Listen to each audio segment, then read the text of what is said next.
ሰው ፊትን ያያል፣ እግዚአብሔር ግን ልብን ያያል። እውነት ነው ወንድሞች። እግዚአብሔር አምላክ የሚያየው የሰውነታችንን ማማር ደምግባታችን አይቶ አይደለም የሚመርጠን። እግዚአብሔር አምላክ የሚመርጠው የልባችንን ነው። ልብ ነው የሚበልጠው ከምንም በላይ ልባችን ነው ዋና ለእግዚአብሔር አምላክ ትልቁን ስራ የሚሰራው። በፍጹም ልብህ፣ በፍጹም ነፍስህ፣ በፍጹም ኃይልህ ማንን ውደድ ነው የተባለው? ማንን ውደድ ነው የተባልነው? እግዚአብሔር አምላክን። መጽሐፈ ኦሪት ዘፍጥረት ላይ ኦሪት ዘዳግም ላይ 6:5-8 ላይ አንተም እግዚአብሔር አምላክን በፍጹም ልብ፣ በፍጹም ነፍስ፣ በፍጹም ኃይል ውደድ ይላል። በፍጹም ልብ። እንደዚሁም ደግሞ መጽሐፈ ምሳሌ ምዕራፍ 23 ቁጥር 26 ላይ ልጄ ሆይ ልብህን ስጠኝ ይላል። ልጄ ሆይ ምንን ስጠኝ? ልብህን ስጠኝ፣ ዓይኖችህን መንገድን ይውደዱ የሚል ቃል አለና ዋናው ልብ ነው። ትኩረታችንን ሙሉ ነፍሳችንን ለእግዚአብሔር መስጠት ማለት ነው ባጭሩ። በሌላ አነጋገር ሙሉ ዓላማችንን፣ ህልውናችንን፣ ልብህን ማለት ህልውናን ስጠው ለእግዚአብሔር እንደማለት ነው። ስለዚህ እግዚአብሔር አምላክ የሚፈልገው ልባችንን ነው ማለት ነው። ልባችን እንጂ የኛን የደም ግባት ማማር፣ ተክለ ቁመና፣ ገንዘባችንን በገንዘብ ሀብታም መሆናችንን አይቶ አይደለም ይመርጠን። ወይም ደግሞ የአነጋገራችንን ቅልጥፍና አይቶ አይደለም ይመርጠን። ልብ ነው ዋናው ትልቁ ስራ ልብ። ከእግዚአብሔር በላይ ምንም የምናስቀድመው ነገር ሊኖር አይገባም። ለእግዚአብሔር ያደረ ንጹህ ልብ ያለው ሰው ዓለምንና በዓለም ውስጥ ያለውን ነገር አይወድም። በልቡ ውስጥም ከእግዚአብሔር ጋር እየተፎካከረ የሚኖር ነገር አይቀመጥም። ስለ አንዲት ቃል ወይም ችግር ብሎም አይናደድም። ልቡ በእግዚአብሔር የታመነ ለእግዚአብሔር ልቡን አሳልፎ የሰጠ ሰው። እህት ወንድሞች ልባችን ለእግዚአብሔር እናስረክብ። ብዙዎቻችን ልባችን ከእግዚአብሔር ጋር አይደለም። ወይ ከንፈራችን ይጸልያል፣ ልባችን ግን ሌላ ቦታ ነው። በልባችን ደግሞ እህት ወንድሞች ከእግዚአብሔር ጋር የሚፎካከር ነገር እንዳይቀመጥ አደራ አደራ። ወላጅ ራሱ እንዳይቀመጥ። የሰማችሁን አይደል? ወላጅ ራሱ ልባችን ውስጥ ተቀምጦ ከእግዚአብሔር ጋር ሊፎካከር አይገባውም። ማንም ከእግዚአብሔር ጋር ልባችን የማን ዙፋን ብቻ ነው? የማን ዙፋን ብቻ ነው መሆን ያለበት? የእግዚአብሔር ዙፋን። ወለ እጮኛ፣ ወለ ትዳር አጋር፣ ወለ ልጅ፣ ወለ ሀብት ንብረት፣ ወለ ቤተሰብ፣ ወለ አባት፣ ወለ እናት፣ ወለ አያት፣ ወለ ቅድመ አያት፣ ወለ ዘመድ፣ ወለ ቤተሰብ በፍጹም ከእግዚአብሔር ጋር እነኚህ ነገሮች ሁሉ እየተፎካከሩ ሊቀመጡ አይገባም። መድኃኒዓለም ኢየሱስ ክርስቶስ ከኔ ይልቅ አባቱን ወይም እናቱን የሚወድ ለኔ ሊሆን አይገባውም። ከኔ ይልቅም ወንድ ልጁን ወይም ሴት ልጁን የሚወድ ለኔ ሊሆን አይገባውም። መስቀሉን የማይዝ በኋላም የማይከተለኝ ለኔ ሊሆን አይገባውም ብሎ ተናግሮ ነበር። እውነት ነው። ልብ ነው ዋናው። ምንም ነገር ከእግዚአብሔር ጋር የሚስተካከል በህይወታችን ሊኖር አይገባውም። እግዚአብሔር የሚያሳዝን ከሆነ ያ ነገር የተማመንበት ነገር ይቅር።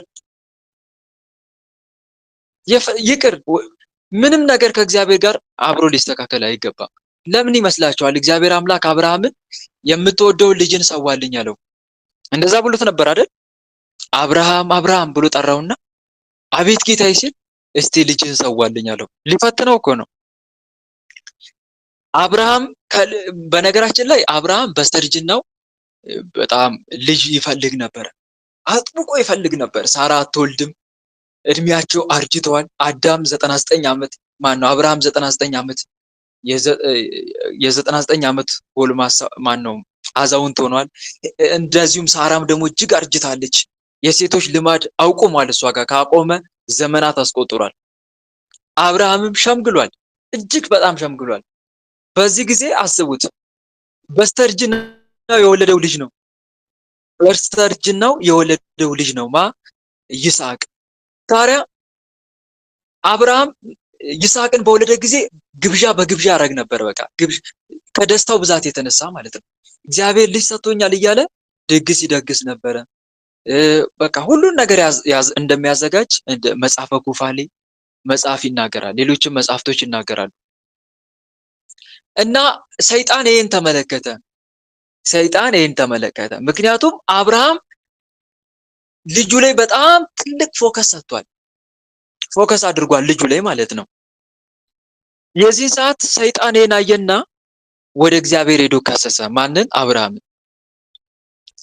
ጌታ ሆይ አብርሃም እኮ የሚወድቅ በከንቱ አይደለም። ምክንያቱም ልጅ ሰጥተኸዋል እኮ። በስተርጅናው ልጅ ሰጥተኸው ባይወድቅ ባያመልክክ ነበር የሚደንቀው። እንደዚህ እያለ ይከሳል ሰይጣን እንኳ። ኢዮብንም ከሶታል አይደለም? ከሶታል አልከሰሰውም? ኢዮብን ከሶታል እኮ። እና እህት ወንድሞች ሰይጣን አያችሁ አይደል? የሆነ በልባችን ላይ የሚፎካከር ነገር ካለ በዛ ነገር ሊፈተነን ይፈልጋል። በዛ ነገር ፈተና ለማምጣት ይፈልጋል። ታዲያ ለዚህ መፍትሄው ምንድነው ካልን ከእግዚአብሔር ውጪ ምንም እናስቀድመው ነገር እንደሌለ ነው። ይሄን ነገር ቢነሳት እግዚአብሔር ተኮርፎ ይሆን እያለ ይፈትሻል እኮ ሰይጣን። እና አብርሃምን ከሰሰው። ከዛ እግዚአብሔር አምላክ የአብርሃም እምነቱ እንዲገለጥ የሰይጣን ደግሞ ውሸቱ እንዲታወቅበት አንድም ደግሞ አብርሃም እምነቱ ጽኑ እንደሆነ እግዚአብሔር አምላክ አስቀድሞ ያውቃል፣ እንደማይክደው እስከ ሞት እንደሚታዘዝለት ያውቃል። ከዛ ልጅን ሰዋልኝ አለው። በፍጹም አብርሃም አያደርገውም፣ አይክደኝም፣ በስተርጅናው ስለወለደው ልጁ ብሎ አይክደኝም፣ ይሄው አሳያለሁ ብሎ እግዚአብሔር አምላክ አብርሃም አለውና ልጅን ሰዋልኝ አለው። ከዛ አብርሃም አላመነታም። ልጁን ለመሰዋት ሁሉ ተዘጋጅቶ ምንም እንኳን በአካል ባይሰዋውም በህሊናው ሰውቶት ነበር። እምነቱን ምን አረገ? አስመሰከረማ አብርሃም። ምክንያቱም አብርሃም ልጁ ቢሞት እንኳን ማን እንደሚያስነሳው ያምን ነበር? እግዚአብሔር አምላክ ከሞት እንደሚያስነሳው ያምን ነበር። እስከዚህ ድረስ ነው አብርሃም በእግዚአብሔር ላይ ያለው እምነት። አንድም ስለዚህ አብርሃም በዚህ መንገድ የተፈተነው ከልጁ ይልቅ እግዚአብሔርን እንደሚያስበልጥ እንዲታይ ተፈልጎ ነው። ከልጁ ይልቅ እግዚአብሔርን እንዴት እንደሚያስበልጥ እምነቱ እንዲገለጥ ስለተፈለገ ነው። እና እህቶቼ ወንድሞቼ ይሄ ሁሉ የሚያሳየው ለኔና ለእናንተ በህይወት ዘመናችን በቃ ብቻ ይቅደም። በህይወት ዘመናችን ብቻ ይቅደም? እግዚአብሔር አምላክ ብቻ ይቅደም። እግዚአብሔር ደጋግሜ ነው የምነግራችሁ እህቶቼ ወንድሞቼ፣ እግዚአብሔርን ከምታጡት ሁሉን ነገር ብታጡ ይሻላችኋል። እግዚአብሔርን ከምናጣ የእውነት ሁሉን ነገር እንጣ። ሰው ዓለሙን ሁሉ ቢያተርፍ ግን ነፍሱን ቢያጠፋ ምን ይጠቅመዋል እኮ ተብሎ የተጻፈው ለዚህ ነው። ማርቆስ ወንጌል ምዕራፍ 8 ቁጥር 36 ላይ ሰው ዓለሙን ሁሉ ቢያተርፍ ነፍሱን ካጠፋ ምን ይጠቅመዋል? ምንም የሚጠቅመው ነገር የለም። ዓለምን አግኝቶ እግዚአብሔርን ከማጣት ይልቅ የዓለም የመጨረሻ ድሃ ሆኖ እግዚአብሔርን ማግኘት ይሻላል። እግዚአብሔርን ማግኘት ይሻላል። እና እህቶቼ ወንድሞቼ ያለን ብቸኛው ሀብታችን እግዚአብሔር ነው። ያለን ብቸኛው መታመኛችን መመኪያችን መድኃኒዓለም ብቻ ነው። ስለዚህ እንዲህ አይነት ልብ ሊኖረን ያስፈልጋል። ቀደም የነገርኳችሁን አትርሱ። ለእግዚአብሔር ያደረ ንጹህ ልብ ያለው ሰው ዓለምንና በዓለም ውስጥ ያለውን ነገር አይወድም። በልቡ ውስጥም ከእግዚአብሔር ጋር እየተፎካከረ የሚኖር ነገር አይቀመጥም። ለእግዚአብሔር ያደረ ንጹህ ልብ ያለው ሰው ዓለሙን በእጁ በያዘ በእግዚአብሔር እንጂ በዓለም አይደነቅም። ሞትንም በደስታ ይጋፈጣል እንጂ በሞት ፊት አይብረከረክም። አዎ አይብረከረክም። እና እህቶቼ ወንድሞቼ እስከ መጨረሻው በእግዚአብሔር እንታመን። ለእግዚአብሔር ያደረ ንጹህ ልብ ይኑረን ለማለት ያክል ነው። እና ዳዊት እንዲህ አይነት ልብ አለው። ሌሎቹ ግን እንዲህ አይነት ልብ የላቸውም። ይሄን ደግሞ እግዚአብሔር አይቷል። ስለዚህ ተመልከቱ፣ ሳሙኤል ምን አለ? ከዚህ ሌላ ልጅ አለ ወይ አለው። ከዚህ ሌላ ልጅ አለ ወይ የቀረ ሲለው ሳሙኤል ማን ነበረ ስሙ? እሴይ አንድ ልጅ አለኝ አለ። እሱ በዱር ነው ያለው፣ በግ እየጠበቀ ነው ያለው አለ። ተመልከቱ፣ በቤተሰብ እንኳን ተረስቶ ነበር። ይሄን ያክል ዳዊት ወላጅ ሊረሳን ይችላል። እህት ወንድሞች፣ ወላጅ ሊረሳን ይችላል። ማይረሳን ማን ብቻ ነው? እስቲ ንገሩ። ማይረሳን ከተጣልበት የሚያስታውሰን ሰው ቢረሳን ማይረሳን እግዚአብሔር አምላክ። አዎ እህት ወንድሞች፣ ወላጅ ሊረሳ ይችላል። አዎ ወላጅ ሊረሳ ይችላል። እግዚአብሔር ግን በተአምር እኛን አይረሳንም፣ አይተወንም፣ በተአምር አይተወንም። እንኳን ሰውን ይቅርና መድኃኒዓለም ኢየሱስ ክርስቶስ አእዋፍን፣ ትንኞችን፣ ከዓይን የማይገቡ ትንኞችን እንኳን እግዚአብሔር አምላክ አይተዋቸውም። ለአእዋፋት የሚያስብ አምላክ እኮ ነው፣ እንኳን ለሰው ልጅ ይቅርና። እንደ ሰውማ ምን ያክል የከበረ ነው በሱ ዘንድ። ተናግሯል እኮ። ቅዳሜ ዕለት ወንጌል ስናነብ ሰምታችሁ ከሆነ ለወፎችን እንዲህ የሚመግባቸው ከሆነ እግዚአብሔር አምላክ አለ መድኃኒዓለም ራሱ ወፎችን እንዲህ የሰማዩ አባታችሁ የሚመግብ ከሆነ ለነሱ የኔ ያክል የሚያስብ ከሆነ ለእናንተማ እንዴት ነው ማላስበው?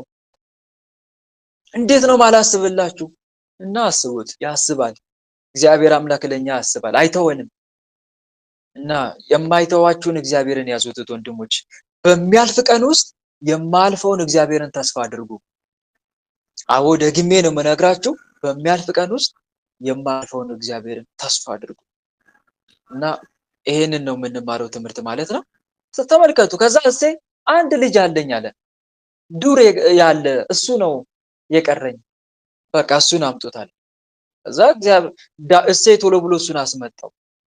ዳዊት መጣ። ከዛ ወዲያው ዳዊት ሲመጣ የዘይቱ ቀንድ ምን ሆነ? በራ፣ አንጸባረቀ። ያኔ እግዚአብሔር አምላክ ይሄንን ነው የመረጥኩት ብሎ ለሳሙኤል ነገረው። ሳሙኤል ዘይቱን ከፍቶ ቀባው። ከዛ በኋላ እንደ ልቤ እኮ ነው ያለው እግዚአብሔር አምላክ ዳዊትን። ዳዊት ለእግዚአብሔር በፍጹም ልቡ ነው የታመነው። በእስራኤል ካሉት ነገስታት እንደ ዳዊት የተነሳ ንጉስ የለም። እንደ እስራኤል የተነሳ ለእግዚአብሔር ታማኝ የሆነ ንጉስ የለም። ከዳዊት ቀጥሎ ማን ነበረ? ስንክሳሩ አንድ ቀን ተናግሮት ነበረ። ከዳዊት ቀጥሎ እጅግ ቅን የሆነ ንጉስ ማን ነበረ? ከዚህ በፊት እኮ አንብቤላችኋለሁ ስንክሳር ላይ፣ ረስታችሁ ከሆነ አለ ሕዝቅያስ ቃሎት ያሰማልን እህታችን። ከዳዊት ቀጥሎ ሕዝቅያስ ነው፣ ግን እንደ ዳዊት የሆነ ንጉስ የለም። ዳዊት እጅግ በጣም ታማኝ፣ ለእግዚአብሔር ቅን የሆነ፣ አምላኩ ሲቆጣው ወዲያው ማረኝ በድያለሁ እያለ በአምላኩ ፊት የሚያለቅስ፣ ተሳስቻለሁ አምላኬ ሳይበድል ቀርቶ እኮ አይደለም ወንድሞች። ዳዊትም እኮ እንደሌሎች አጥፍቷል። ጥፋት እኮ አጥፍቷል። የኦሪዮን ሚስት ቤርሳቤን ለራሱ ተመኝቷት ገላዋን በምትታጠብበት ጊዜ አይቶ ከሷ ጋር እኮ ዝሙት ሰርቷል። ከዛም አልፎ ደግሞ የቤርሳቤን ባል ኦሪዮን በሰይፍ እኮ አስገድሎታል። እንዲህ አይነት ግፍ እኮ ሰርቷል፣ አሳዝኖታል። ግን ዳዊት የሚለየው አንዱ ጌታ ሆይ ማረኝ አለ፣ ክብልል ይላል። በቃ በጣም ለንስሐ የተጸጸተ ልብ አለው። እኔና እናንተ ሴት ወንድሞች ተስፋ ነው የምንቆርጠው ወይስ ወደ እግዚአብሔር እንመለሳለን? ብዙዎቻችን እኮ ተስፋ ነው የምንቆርጠው። ክፉ ስራችን ሲታወቀን ተስፋ ወደ መቁረጥ እንጂ ማረኝ እያልን በፈጣሪ ፊት ማልቀስ የለም። ዳዊት ግን እንዲህ አይነት ልብ ነው ያለው። አምላኩን ለማስደሰት ማድረገው ጥረት የለም። የዳዊት ልቡ፣ የዳዊት ጽኑ ፍላጎቱ ፈጣሪው ሲደሰት ማየት ነው። በቃ አምላኬን እንዴት አድርጌ ላስደስተው ብሎ ሌት ተቀን የሚያስብ ቅዱስ ነው። እንደዛ አይደል ያለው ዳዊት? ምን አለ? መዝሙረ ዳዊት መዝሙር 131 ቁጥር 4 ላይ ለዓይኖቼ መኝታ ለሽፋሽፍቶቼም እንቅልፍ ለጉንጮቼም እረፍትን አልሰጥም አይደል ያለው? ለእስራኤል አምላክ ለእግዚአብሔር ማደሪያ እስካገኘ ድረስ ብሎ ከዛ እግዚአብሔር አምላክ እመቤታችን በራእይ አሳይቶት ነበር። እነሆ በኤፍራታ ሰማ ነው በዱር አገኘ ነው ብሎ እኮ የተናገረው ስለ እመቤታችን እኮ ነው። ኤፍራታ የተባለችው እኮ እመቤታችን ናት። ዳዊት ትንሹን ለእግዚአብሔርን ለማወቅ ሲጥር፣ እግዚአብሔርን ለማስደሰት ሲጥር፣ እግዚአብሔር ደግሞ ድንቅ ነገር ገለጸለት።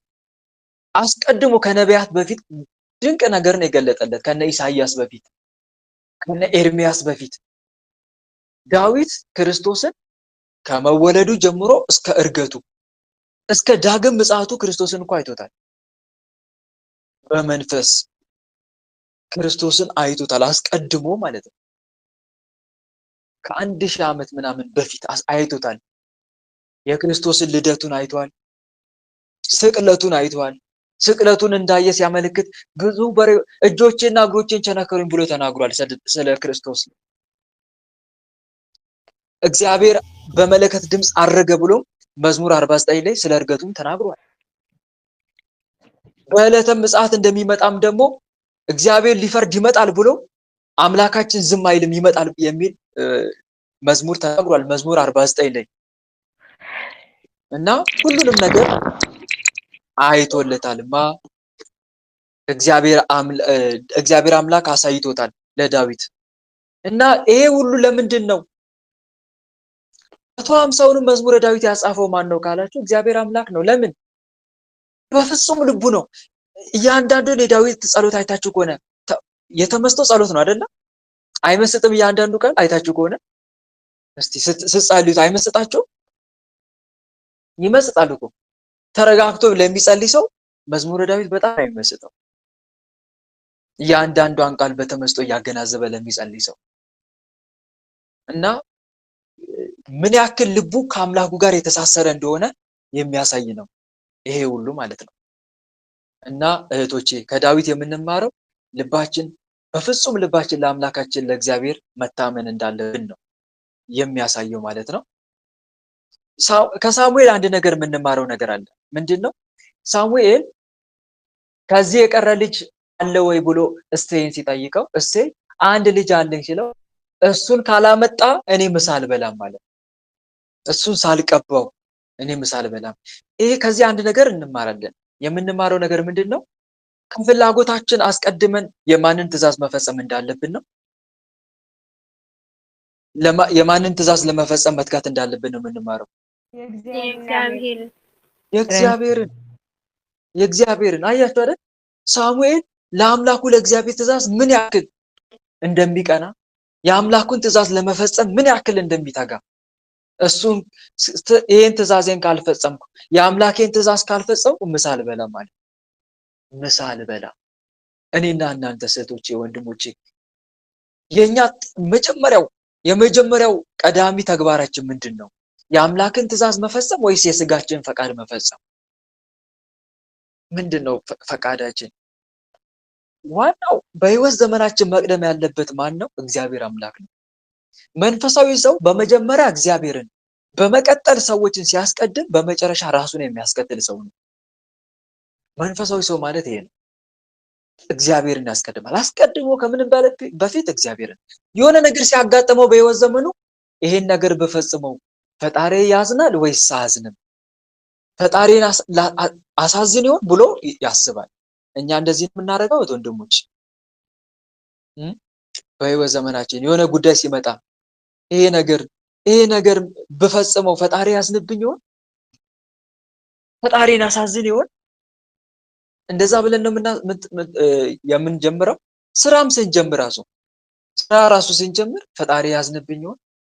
እና ወንድሞች በህይወት ዘመናችን በምንሰራው ስራ፣ በምንናገረው ነገር መንፈሳዊ ሰው የሆነ ነገር ከመናገሩ በፊት በምናገረው ነገር ፈጣሪ ያዝንብኝ ይሆን ይላል። ይሄ ንግግሬ ፈጣሪ ያሳዝንብኝ ይሆን? ፈጣሪ እንዲህ ያለን ነው ማሰብ ያለን። መጽሐፍ ቅዱስ ይነግረናል። እግዚአብሔር በሰማይ አንተም በምድር ነህና በአፍህ አትፍጠን ይላል። በእግዚአብሔር ፊት ቃልን ይናገር ዘንድ ልብ አይቸኩል፣ ስለዚህም ቃል ጥቂት ትሁን ይላል። ማንን እንዳናሳዝን? እግዚአብሔር እንዳያዝንብን። እንዲህ ነው በህይወት ዘመናችን እንዲህ ለእግዚአብሔር እንጠነቀቃለን። እንጠንቀቅት ወንድሞች። ፈጣሪን ከማሳዘን እኮ ሞት ይሻላል። አይሻልም? ወንድሞች መልሱልኝ፣ አይሻልም? እግዚአብሔር ከሚያዝንብን ይልቅ አባቶቻችን እግዚአብሔርን ከማሳዘን ብለው እኮ ምን ያክል ዋጋ እንደሚከፍሉ ባይገርማችሁ። መጀመሪያ አንድ የሆነ ኃጢአት ዲያብሎስ በሆነ ኃጢአት ሊዋጋቸው ሲመጣ ቆም ብለው የሚያስቡት ፈጣሪያቸው እንደሚያያቸው ያስባሉ። ቆም ብለው ፈጣሪን ሊያሳዝን ነው እኔን ፈጽሜ ይቅርብኝ ይላል። ቅዱስ ጳውሎስ እንደተናገረው ነገር ግን ለኔ ረብ የሆነውን ነገር ሁሉ ስለ ክርስቶስ እንደ ጉዳት ቆጥሬአለሁ አለ። በፊልጵስዩስ መልእክቱ ምዕራፍ 3 ቁጥር 7 ላይ ፊልጵስዩስ ለኔ ረብ የነበረውን ሁሉ ስለ ክርስቶስ እንደ ጉዳት ቆጥሬአለሁ። ያ ነገር ለኔ የሚጠቅመኝ ቢሆን እንኳን ምን ማለቱ ነው? ያ ነገር ለኔ የሚጠቅም ቢሆን እንኳን ፈጣሪ የሚያሳዝን ከሆነ ይቅርብኝ፣ አልፈጽመውም። አልፈጽመውም። አያችሁ አይደል? አሁን ዲያብሎስ በጾም ሰዓት ምግብ ብላ ብላ ሊልህ ይችላል። ለጤንነት ጥሩ ነው ይልሃል። ጾም መሻረስ እሱን አሳስብ። ለጤንነት ነው፣ ሰውነት ይገነባል። እንደ ሰው ትክክለኛ አቋም መልክና ቅርጽ እንዲኖርሽ ብላ ይለናል። ከሳክ እንዲህ ያለ ይመክረናል።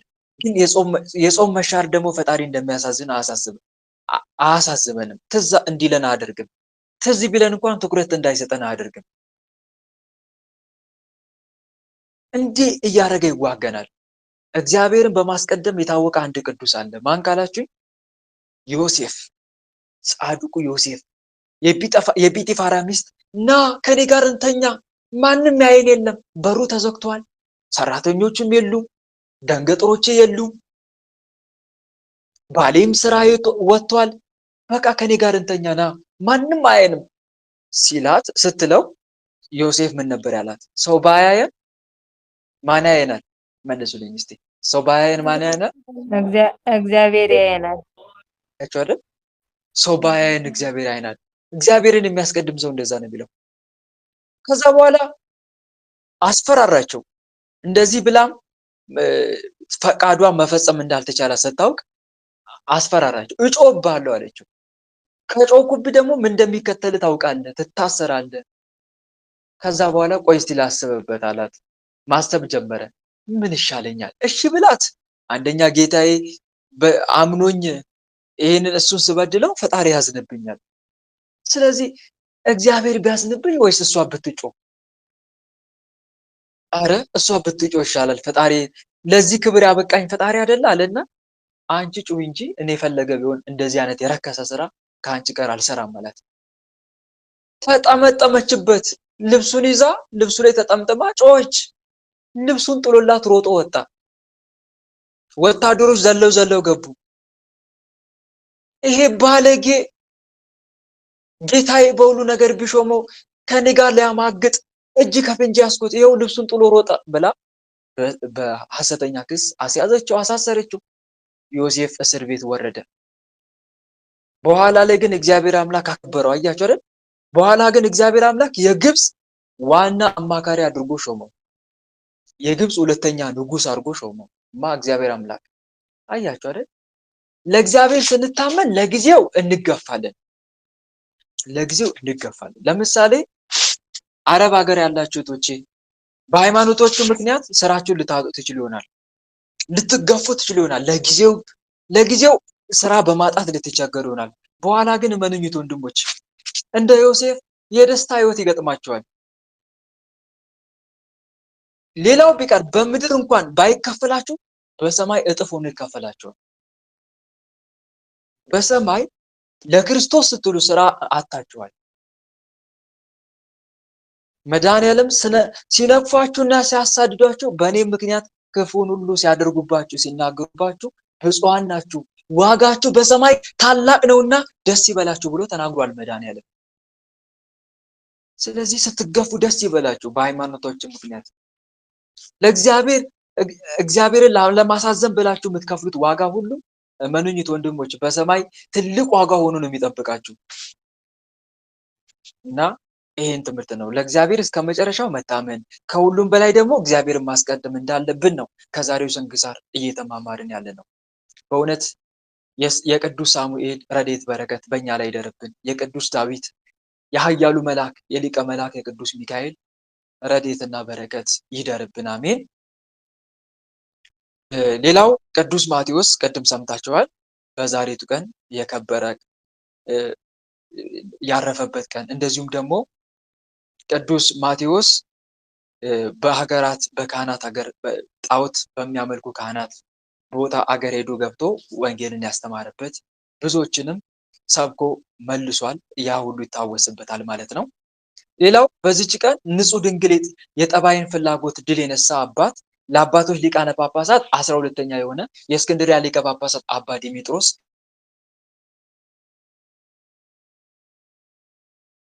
ረጋለው። ቅዱስ ዲሜጥሮስ የቤተ ክርስቲያን ስርዓት የሰራ የአውደ ዓመት አበክቴን ያዘጋጀ ታላቅ አባት ነው። ይሄ ቅዱስ ከሚስቱ ጋር አብሮ እያደረ በጣም ከሚታወቅበት አንዱ ደግሞ ይሄ ነው። ከሚስቱ ጋር አብሮ ያድራል። ነገር ግን ሲያድር በሩካቤ ስጋ ወንዶች ሴቶችን እንደሚያውቋቸው፣ ሴቶችም ወንዶችን እንደሚያውቋቸው አይተዋወቅም። በአንድ አልጋ እየተኙ ግን በሩካቤ ስጋ አይገናኙም። ይሄ በጣም ከባድ ነው። በጣም ከባድ ነው። ምክንያቱም በማናችንም ሰዎች ጋር ሰው የተባለ ፍጥረት ጋር እንደዚህ አይነት የፍትወት ፍላጎት አለ የለም? ሁላችንም ጋር አለ፣ ሰዎች እንደመሆናችን ማለት ነው። ይህንን ፍላጎት ደግሞ ድል መንሳት በጣም ከባድ ነው። ትልቅ ተጋድሎ ነው። የእግዚአብሔርን መልአክ በመሃላቸው ላይ ክንፉን ዘርግቶ ይጠብቃቸው ነበር። ይሄ ማለት እኮ እሳትን ታቅፎ እንደመተኛት ማለት ነው። አይደለም? እንዴት ወንድሞች ነው? አይደለም? አይከብድም? እሳትን ታቅፎ እንደመተኛት እኮ ነው። ከእሳት ጋር አብሮ እንደማደር። ይሄ በጣም ይከብዳል። እና ይሄንን ፍላጎት ድል የነሳ ታላቅ ቅዱስ ሰው ነው። ለዛ ነው ስንክሳሩ የጠባይን ፍላጎት ድል የነሳ አባት ብሎ የሚገልጸው ከዛ አንጻር ነው። እግዚአብሔር አምላክ ንጽህናውን ስለሚያውቅ ይህንን ቅዱስ ለሊቀ ጵጵስና መረጠው። ሊቀ ጳጳስ ሆኖ ተሾመ። ሊቀ ጳጳስ ሆኖ ከተሾመ በኋላ ከቅድስናው የተነሳ ቅዳሴ በሚቀድስበት ሰዓት ብዙዎች ቅዱስ ቁርባን ለመቀበል ሲመጡ አንተ አይገባህም፣ መጀመሪያ ንስሐ ግባ፣ ሂድ፣ አንተ ና ተቀበል እያለ ቅዱስ ቁርባን የሚቀበሉና የማይቀበሉ ሰዎችን የእነሱ ስራቸው ሁሉ በሱ ፊት ግልጽ ሆኖ ስለሚታየው ግማሹን ይመልስ፣ ግማሹን ደግሞ ቅዱስ ቁርባን እንዲቀበሉ ያደርጋቸው ነበር። ታዲያ እንደዚህ አንተ ይገባል፣ አንተ አይገባም እያለ ሲመልሳቸው የተመለሱ ሰዎች ማጉረምረም ጀመሩ። በቅዱስ ዲሜጥሮስ ላይ እንዴ ምን አባቱ ነው? እኛ ለራሳችን እሱ የእሱ አነሰና እኛን እዚህ ልክ እንደ ኃጢአተኞች ቆጥሮን አንተ አይገባም ይለናል እንዴ?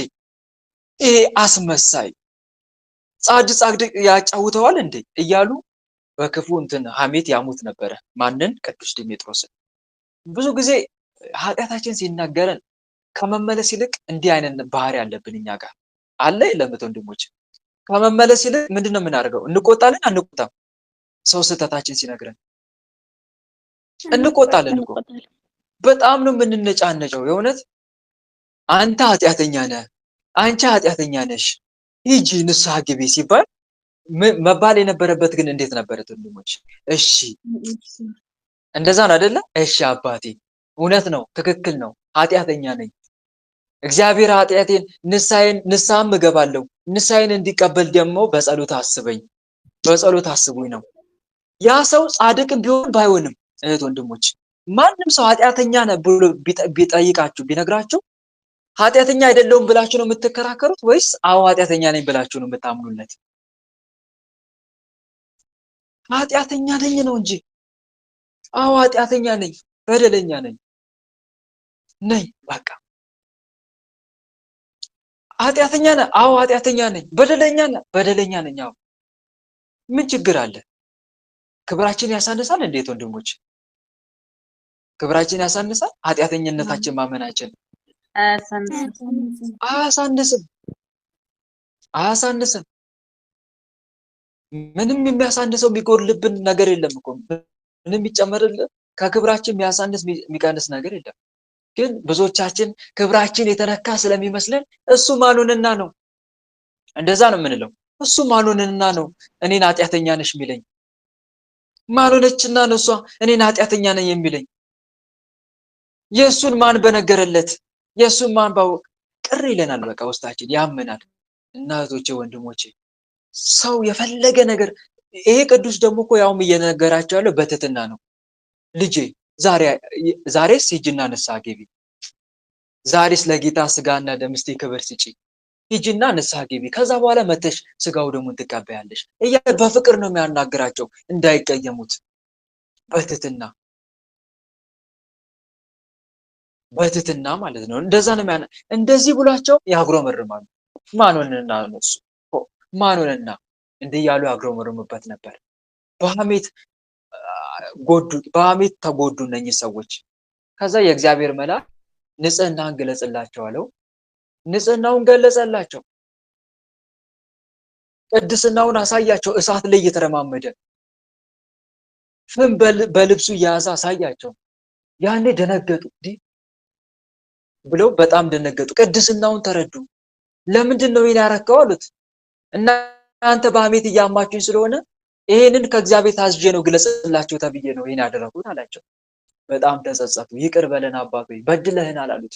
እናት ወንድሞች፣ ከዚህ የምንማረው ከሐሜት መራቅ አለብን። ሐሜት እኮ ስጋን የሚያቆሽሽ ስጋን የሚያሳድፍ መርዝ ነው። ሐሜት ማለት ስጋን የሚገድል መርዝ ነው ወንድሞች። መጽሐፍ ቅዱስ ለሐሜት የሚሄድ ሚስጥሩን ይገልጣል፣ በመንፈስ የታመነ ግን ነገሩን ይሰውራል ይላል።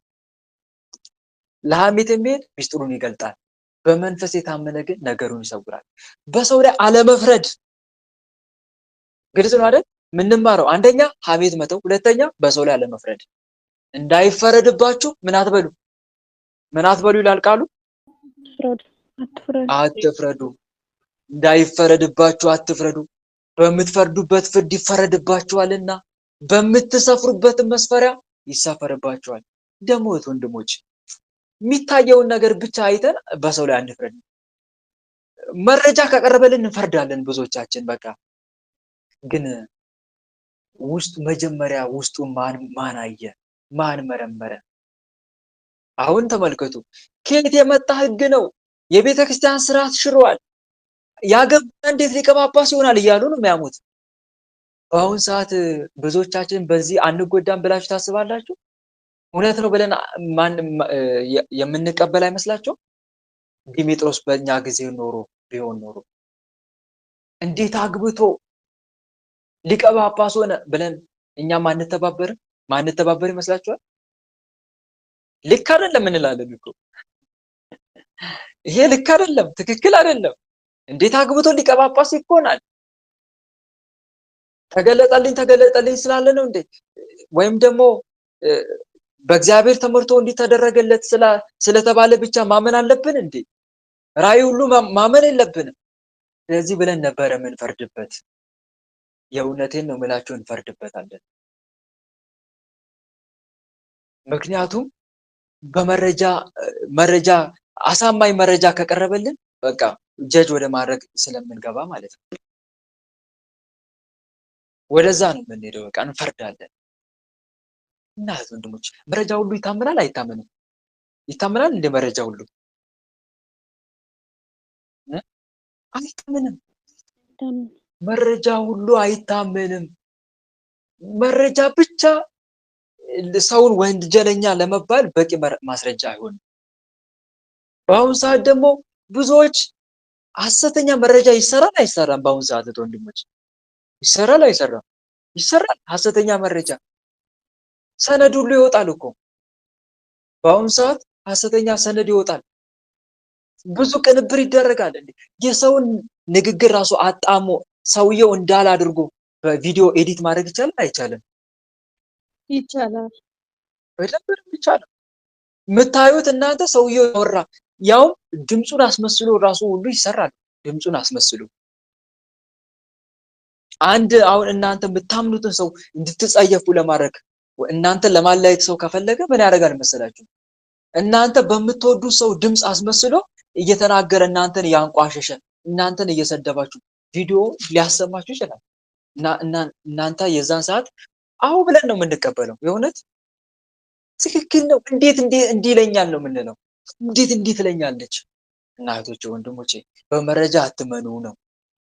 መረጃ ሁሉ የሚታመን አይደለም። እውነትን ለማረጋገጥ መረጃ አስፈልግም እያልኳችሁ አይደለም። ግን ሁሉም መረጃ ትክክል ላይሆን ይችላል። ከሁሉም በላይ ትልቁ ነገር ምን መሰላችሁ? ሱባኤ መግባት።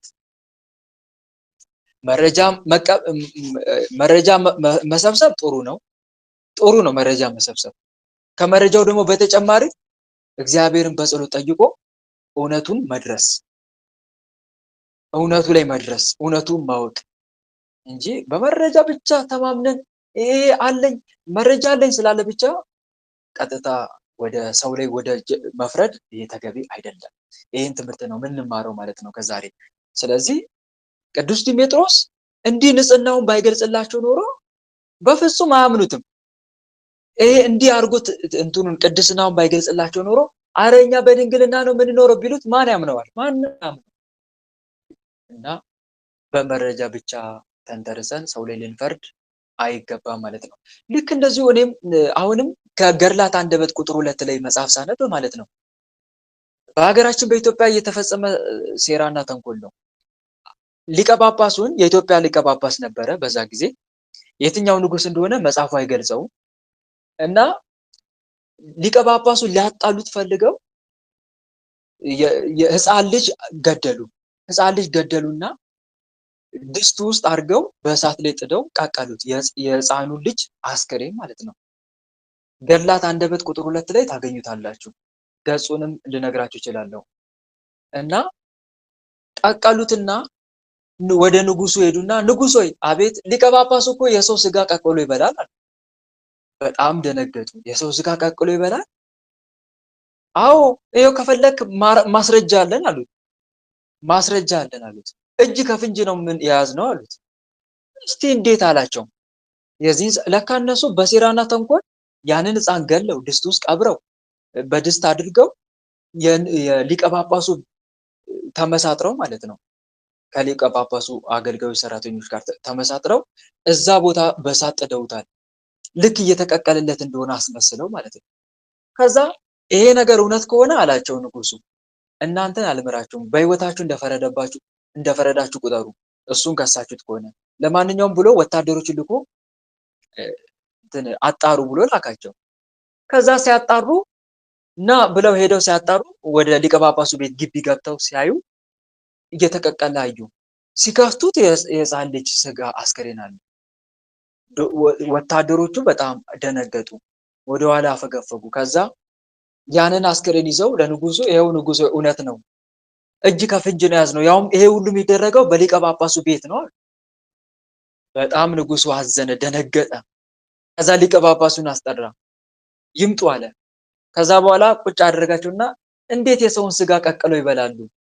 ይሄን ያክል ለካ ውጮትን እያየን ውጮትን ቅዱስ አስመስለው እንዴት ውስጡን ተኩላነቱን ደብቀው አውሬነቱን ደብቀው እንዴት እስከዚህ ዘመን ሊኖሩ ቻሉ? እያለ ምንም ባላወቁት ነገር መኮንን ጀመረ ንጉሱ።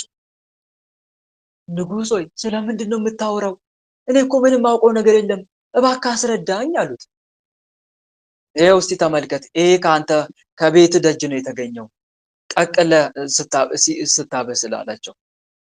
ምንም አላሉም ሊቀ ጳጳሱ፣ ደነገጡ። ከዛ እዛው ባሉበት ቦታ ላይ መድኃኒዓለም አባቴ የተሰወረውን የምታውቅ እውነቱን ግለጽ፣ አምላኬ ወይ እውነቱን ግለጽ ብለው በፈጣሪያቸው ፊት ሲያነቡ ሲያለቅሱ፣ ያ በመድኃኒዓለም ስም አንተ ህፃን ልጅ ማን እንደገደለ ተናገር ብለው ሲጠይቁት፣ በያው በእግዚአብሔር ስም አዝዣለሁ ብለው ሲጠይቁት፣ ወዲያው ልጁ ተነሳና የገደልከኝ አባቴ አንተ አይደለም፣ አንተ ንጹህ ነህ፣ አንተ በዚህ ጉዳይ ላይ ምንም የምታውቀው ነገር የለም፣ የገደሉኝማ እነኚህ ናቸው፣ አንተን ከኔ ጋር ሊያጣሉ ብለው እኔን መጠቀም ያደረጉት ብሎ ህፃኑ ልጅ ተናገረ። የዚህን ሰዓት ንጉሱም ወታደሮቹም ይህንን እውነት ስለገለጸላቸው እግዚአብሔርን ሰግደው አመሰገኑት። ከዛ በኋላ እነኛን ሐሰተኞችን ገደሏቸው። እና በምን ይታወቃል ወንድሞች? አሁን በመረጃ ብቻ ምናምን ከሆነ እኚህ ሊቀ ጳጳስ ላይ ተፈረደባቸው አልተፈረደባቸውም? በምን ያሳምኑ ነበረ? እንዲህ አድርገው እውነታውን ባይገልጹት ኖሮ በምን ማሳመን ይቻላል? አላደረኩም ቢሉ ያምኗቸዋል? የሚያምናቸው አለ? መልሱልኝ እስቲ። ይታመናሉ? በዛ ሰዓት አይታመኑም። አይን በአይን ስላዩ ያምኑ እኮ ማንም ያምናቸው የለም። እና ወንድሞች መረጃ ሁሉ ትክክል አይደለም ለማለት ፈልጌ ነው። መረጃ ስለቀረበ ሁሉ እውነትን ብለን መቀበል የለብንም። እውነቱን የሚያቆማ ብቻ ነው እግዚአብሔር አምላክ ብቻ ነው። ስለዛ ጉዳይ እውነቱን ለማወቅ ሱባኤ ገብተን እግዚአብሔር አምላክን ብንጠይቀው ያንን ነገር እግዚአብሔር አምላክ ይገልጽልናል ለማለት ፈልጌ ነው። ስለዚህ በመረጃ ብቻ አንመን። ሌላው ደግሞ ሐሜት አንማ፣ ማንንም ሰው ልናማ አይገባም። በሰው ላይም አንፍረድ፣ እንዳይፈረድባችሁ አትፍረዱ የሚል ቃል አለና ይሄን ይመስላል። በዚህ መልኩ ያስተማረን የመከረን የገሰጸን አምላካችን ልዑል እግዚአብሔር በእውነት ስሙ ከአጽናፍ እስከ አጽናፍ ለዘላለም የተመሰገነ ይሁን። የሊቀ ጳጳስ የቅዱስ ዲሜጥሮስን ረድኤትና በረከት አምላካችን ልዑል እግዚአብሔር በእኛ ላይ ያሳደረብን በሰማነው ቃል 30 60 መቶ የምናፈራ አድርገን የስሙ ቀዳሽ የመንግስት ወራሽ ለመሆን ያብቃን። አሜን። ወስብሐት ለእግዚአብሔር ወለወላዲቱ ድንግል ወለመስቀሉ ክቡር። ይቆየን።